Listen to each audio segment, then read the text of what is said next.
L'un est a priori un désastre, l'autre une surprise sortie de nulle part dont tout le monde réclame désormais la suite. Voici comment je résumerai en une phrase les impressions que me donne actuellement d'un côté le film Elio de Pixar et de l'autre le film K-pop Demon Hunters de Sony Pictures. Si on a là dans les deux cas deux films d'animation produits par deux grands studios d'animation et sortis au même moment, les points communs semblent malheureusement s'arrêter là. En effet, à en juger par les commentaires et articles que j'ai pu lire sur internet, j'ai l'impression que le public boude majoritairement Elio et qu'au contraire, il y a une très forte hype autour de K-pop Demon Hunters. Mais qu'en est-il vraiment? Elio est-il vraiment une aussi grosse catastrophe que ça pour Pixar? Quels sont les ingrédients qui expliquent le succès inattendu de K-pop Demon Hunters? Comment Sony Pictures Animation a-t-il aujourd'hui réussi à détrôner l'un des plus gros studios d'animation? C'est ce que je vais tenter de vous expliquer dans cette vidéo. Mais avant de commencer, laissez-moi vous parler du sponsor de cette vidéo, CyberGhost VPN. Si vous regardez ma chaîne, c'est sûrement que comme moi, vous aimez regarder plein de films et de séries, sauf que parfois, on peut pas regarder le film ou la série qu'on veut sur Netflix, Disney+,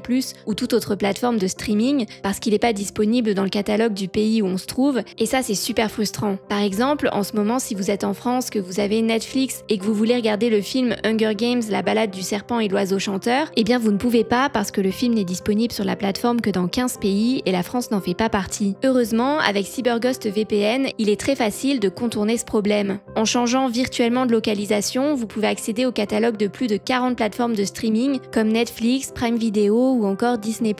À noter aussi que l'application est disponible pour tous les systèmes d'exploitation et peut protéger jusqu'à 7 appareils en même temps, donc clairement ça vous permet de partager votre abonnement avec votre famille et vos amis, ce qui est quand même vraiment cool. Elle vous permet aussi de protéger votre vie privée numérique, puisque grâce à ses 11 000 serveurs répartis dans plus de 100 pays, elle crypte et redirige votre trafic de manière anonyme et sécurisée. Aujourd'hui, CyberGhost VPN, c'est plus de 38 millions d'utilisateurs dans le monde et de très bonnes notes sur Trustpilot. Grâce au lien que vous trouverez dans la description, vous pouvez bénéficier d'une réduction de 83% et obtenir également 4 mois gratuits. Et en plus de ça, CyberGhost VPN vous propose une garantie de remboursement de 45 jours et un accès au support client 24 heures sur 24, 7 jours sur 7, donc vous pouvez vous abonner sereinement. Et sur ce, reprenons la vidéo.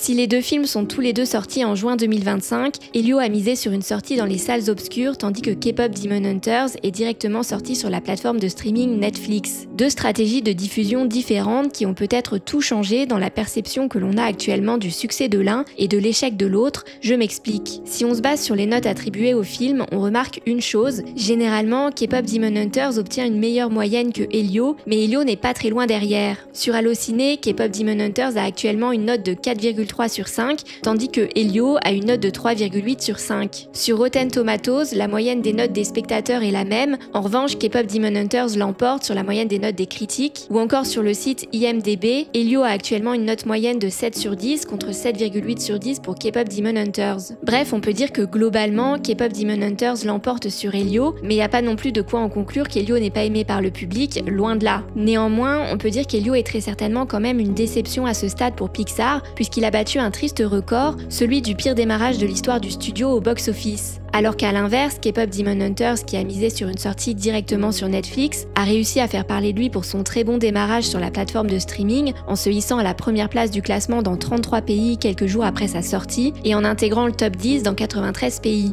La musique du film rencontre également un franc succès. La chanson Your Idol, interprétée dans le film par le groupe masculin Saja Boys, a par exemple réussi à se hisser à la première place au classement quotidien des titres les plus écoutés sur Spotify aux États-Unis, et la chanson Golden, interprétée par le groupe féminin Huntrix, a quant à elle réussi à atteindre la seconde place du classement. Ça leur a permis de devenir les groupes masculins et féminins de K-pop ayant atteint le meilleur classement de l'histoire sur Spotify aux États-Unis, détrônant ainsi respectivement les célèbres groupes de K-pop BTS et Blackpink. Bref, mais tout ça pour dire qu'à ce stade, la stratégie de K-pop Demon Hunters d'avoir misé sur une sortie directement sur une plateforme de streaming semble porter ses fruits, tandis qu'Elio souffre de sa sortie en salle de cinéma. Néanmoins, tout n'est pas totalement perdu pour Elio, mais je vous expliquerai pourquoi plus tard dans la vidéo. Avant ça, je vous propose d'essayer de comprendre pourquoi, même si l'on met de côté les différentes stratégies de diffusion des deux films, le public a tendance à quand même préférer K-pop Demon Hunters à Elio.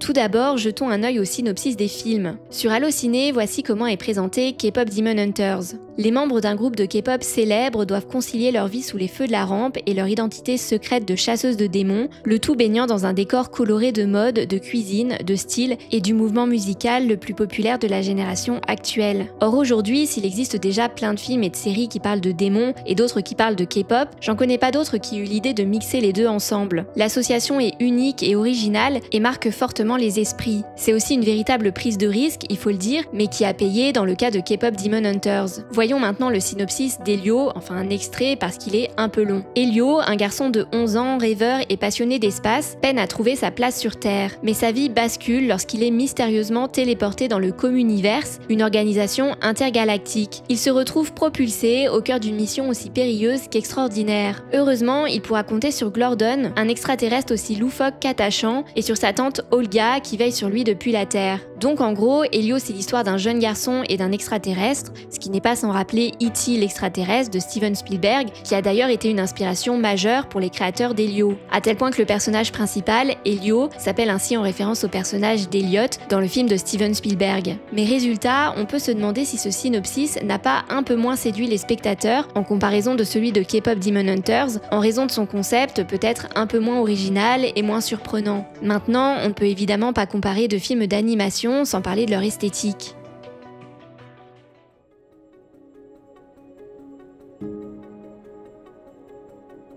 Les films Pixar se distinguent de manière générale par une identité visuelle forte et immédiatement reconnaissable. C'est ce qui fait en partie leur charme en créant une véritable continuité esthétique entre les œuvres du studio. Mais le problème, c'est que déjà, à force, ça peut donner une impression de déjà-vu et donc créer un sentiment de lassitude chez les spectateurs qui sont en demande de nouveautés et de nouvelles prises de risques, et aussi ça peut donner l'impression que beaucoup de personnages se ressemblent, surtout dans les productions récentes de Pixar comme Elio, Luca et Alerte Rouge. En fait, rien qu'au niveau des silhouettes des personnages, elle manquerait selon certaines critiques d'éléments vraiment distinctifs qui les rendent à la fois uniques et facilement reconnaissables au premier coup d'œil. Pour mieux s'en rendre compte, je vous propose de faire un petit jeu qui m'est venu à l'idée en visionnant une vidéo du youtubeur Sam Does Art sur le sujet. Voici quelques silhouettes de personnages Pixar. Je vous propose de mettre cette vidéo sur pause quelques instants si nécessaire et d'essayer de les identifier. Notez bien vos réponses et une fois que c'est fait, remettez la vidéo sur play pour voir les résultats. Voilà, je vous mets maintenant les réponses et je vous laisserai me partager en commentaire vos scores. De mon côté, je ne peux évidemment pas jouer puisque je connais les réponses, mais je remarque néanmoins que j'ai par exemple beaucoup de mal à distinguer les silhouettes de May et de Riley, alors qu'à l'inverse, je repère facilement celles de personnages plus anciens, comme Carl et Monsieur Indestructible. Le truc c'est qu'évidemment, plus le temps passe et plus Pixar nous propose des productions dans le même style, plus j'imagine que c'est compliqué pour eux de se renouveler et de nous proposer des personnages facilement différenciables des précédents, parce que les possibilités diminuent forcément. Mais il y a aussi un autre point qui est pas mal critiqué dans les productions récentes de Pixar, ou plus précisément encore une fois dans Elio, Luca et Alerte Rouge, que l'on appelle en anglais le style bean mouth. En français, on pourrait traduire ça par bouche en forme de haricot. Il s'agit d'une technique de dessin caractérisée par des lignes fines, des traits simplifiés, ainsi que des bouches et des têtes en forme de haricot. Alors le point positif, c'est que ça montre que Pixar essaie quand même de faire évoluer son style, mais le problème, c'est que ce changement n'a pas été apprécié par tout le monde. Pour certains, je cite, ça donne une impression de paresse, de déjà-vu et de manque d'originalité. Maintenant, je vous propose de nous intéresser à l'esthétique de K-pop Demon Hunters, qui, disons-le tout de suite, semble à l'inverse être très appréciée. Déjà, on peut voir que les personnages se distinguent facilement les uns des autres, ne serait-ce que grâce à leur coupe de cheveux unique. En plus, c'est là quelque chose de cohérent avec l'univers de la K-pop, où les idoles ont l'habitude de proposer des coupes de cheveux et des couleurs de cheveux très variées. Du coup, si l'on prend par exemple les silhouettes des trois personnages principaux féminins, je pense qu'elles sont chacune facilement reconnaissables, ne serait-ce que grâce à leur coupe de cheveux. Pareil du côté des garçons, ils ont tous un style capillaire différent et parfaitement distinct les uns des autres. En tant que spectateur, ça nous permet donc d'identifier rapidement chacun des personnages. Aussi, un autre élément qui semble avoir séduit le public, c'est le mélange entre la 3D et certains éléments typiques à la 2D. Je m'explique. Si le film est entièrement en 3D, il emprunte néanmoins certains codes plutôt propres à la 2D. Par exemple, les personnages ont parfois des expressions qui font très cartoon, totalement irréalistes, avec par exemple des pop-corn qui leur sortent par les yeux. Or, les films en 3D se veulent habituellement plutôt réalistes et permettent donc pas en général autant de liberté. Mais c'est vraiment là un parti pris de la réalisatrice Maggie Kang qui, je cite, voulait vraiment qu'on puisse voir des femmes agir de façon stupide. Dans l'ensemble, ça apporte une touche d'humour et à mon avis une originalité particulière à K-pop Demon Hunters qui surprend le spectateur et tranche avec le ton sérieux qu'on pourrait imaginer en voyant le mot démon dans le titre. Bref, esthétiquement parlant, Pixar semble lasser les spectateurs et avoir du mal à innover, tandis que Sony séduit par sa créativité. Ce qui d'ailleurs n'est pas la première fois pour Sony ces dernières années, il y a qu'à voir les critiques de leur film Spider-Man New Generation et les nombreux prix qu'il a remportés, parmi lesquels l'Oscar du meilleur film d'animation ou encore le Golden Globe du meilleur film d'animation en 2019. Bref, mais globalement, le public semble regretter le manque d'audace dans les propositions de Pixar ces dernières années et manifester une préférence pour les prises de risque de Sony. Ceci étant dit, il reste une dernière piste de réflexion que je voudrais aborder avec vous, à savoir la communication autour des deux films.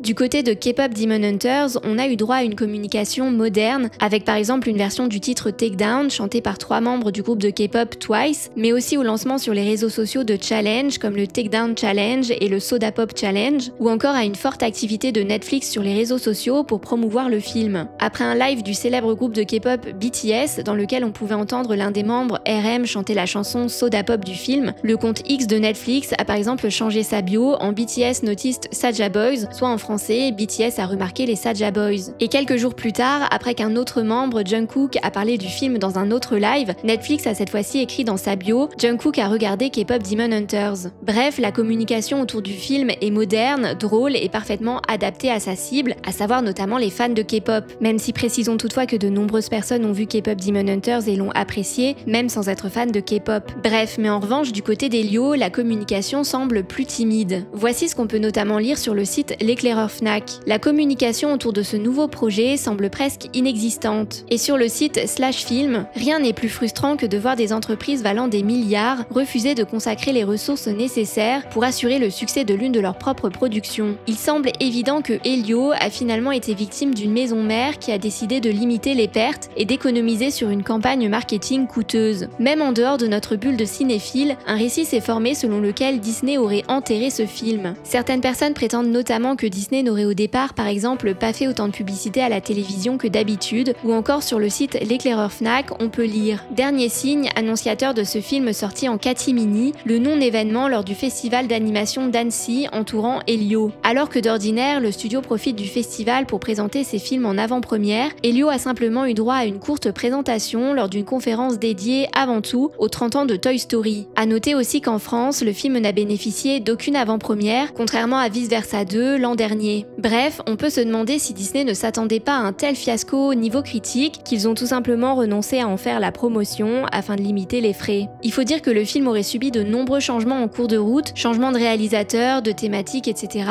Et visiblement, ça n'a pas trop plu à certains employés. Dans un article de The Hollywood Reporter, d'anciens employés ayant travaillé sur le film ont notamment déclaré « Soudainement, on retire cet élément central et essentiel qui portait entièrement sur l'identité et Elio ne devient plus qu'un film sur absolument rien. Le personnage d'Elio était tellement mignon, tellement amusant, avec une vraie personnalité, et maintenant, il me paraît beaucoup plus banal. L'Elio qui est actuellement en salle est bien pire que la meilleure version originale d'Adrien. Adrien Molina étant le réalisateur d'Elio au début du projet, qu'il aurait ensuite quitté pour aller travailler sur Coco 2. Sauf qu'au final, contre toute attente, et comme on l'a vu plus tôt dans cette vidéo, les critiques d'Elio sont loin d'être mauvaises, elles sont même plutôt bonnes. Du coup, d'après le site /film, Disney aurait augmenté ses publicités à la télévision et ses posts sur les réseaux sociaux pour promouvoir Elio après ça. Mais il y a un post publié sur le compte TikTok officiel de Pixar qui n'a pas trop plu et a pas mal fait réagir. Stop complaining that Disney doesn't make original stories if you don't show up to movie theaters and support them in the first place. There's a new original story. Look at that. Beaucoup de personnes ont eu le sentiment que Pixar les blâmait pour l'échec d'Elio à travers ce TikTok.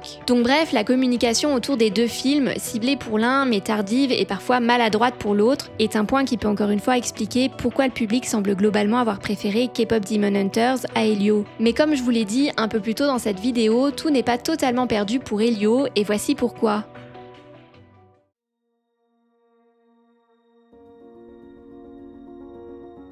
Avant qu'Elio ne batte le record du pire démarrage de l'histoire pour un film Pixar au box-office, c'était le film Élémentaire sorti en 2023 qui détenait ce triste record. Mais déjà contre toute attente, le film avait finalement réussi à se maintenir au box-office, continuant d'attirer le public semaine après semaine, jusqu'à atteindre presque 500 millions de dollars de recettes dans le monde. Et ensuite, lors de sa sortie sur la plateforme de streaming Disney+, le film a réalisé l'un des meilleurs démarrages de l'histoire de la plateforme, avec plus de 26 millions de vues au cours des 5 premiers jours de diffusion. Bref, reste à voir maintenant si Elio aura la chance d'avoir un destin similaire à Élémentaire. Avant de terminer cette vidéo, je voudrais remercier CyberGhost VPN de l'avoir sponsorisé. Pour commencer dès maintenant à naviguer en toute sécurité et débloquer des tonnes de contenu sur internet, pensez à cliquer sur le lien dans la description de cette vidéo ou en commentaire épinglé, il vous permettra de profiter des avantages de CyberGhost VPN pour seulement 2,03 € par mois. Et sur ce, de mon côté, je vous remercie d'avoir regardé cette vidéo et vous dis à très bientôt pour une prochaine.